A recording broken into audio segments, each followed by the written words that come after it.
আসসালামু আলাইকুম স্যার। আপনারা তো হচ্ছে গত 12 তারিখে আমাদের শিনচিন জাপান হাসপাতালে ভর্তি হয়েছেন। আজকে ছুটি হয়ে যাচ্ছে, চলে যাচ্ছেন। তো রুগী তো অনেক অসুস্থ ছিল, ওনার ব্লিডিং ছিল যতটুকু আমি জানি। তো হচ্ছে এখন চলে যাচ্ছেন, কেমন লাগলো আমাদের হসপিটালে একটু যদি বলেন। আপনি তো রুগীর সাথে ছিলেন একদম শুরু থেকে এই পর্যন্ত, একটু বলেন যে কেমন লাগলো।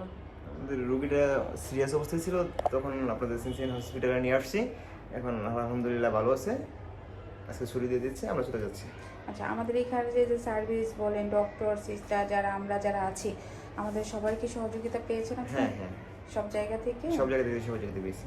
আচ্ছা, আপনার কেমন লাগতেছে? আপনি তো অনেক অসুস্থ ছিলেন যখন আসছিলেন, আপনার ব্যথা ছিল, ব্লিডিং ছিল, তাই না? তো এখন বাসায় যাচ্ছেন, এখন কেমন লাগতেছে? এখন আলহামদুলিল্লাহ আগে থেকে অনেক সুস্থ। ভালো লাগতেছে? হ্যাঁ।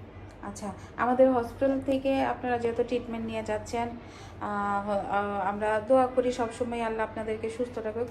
তারপরও যদি ফ্যামিলির কেউ বা হচ্ছে আপনাদের মধ্যে যদি কেউ অসুস্থ হয়, অবশ্যই আমাদের এইখানে আসবেন, আমাদের এইখানে যোগাযোগ করবেন। আমাদের অ্যাম্বুলেন্স সার্ভিস আছে, আমাদের সেই অ্যাম্বুলেন্স দিয়ে হচ্ছে আপনাদেরকে আমরা নিয়ে আসতে পারবো, যত রাতেই হোক না কেন। হ্যাঁ, আর আমাদের হসপিটাল থেকে একটা গিফট আছে আপনাদের জন্য।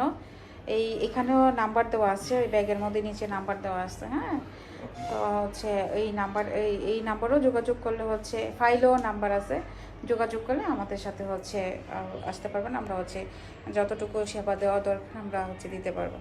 ঠিক আছে, ভালো থাকেন। আসসালামু আলাইকুম।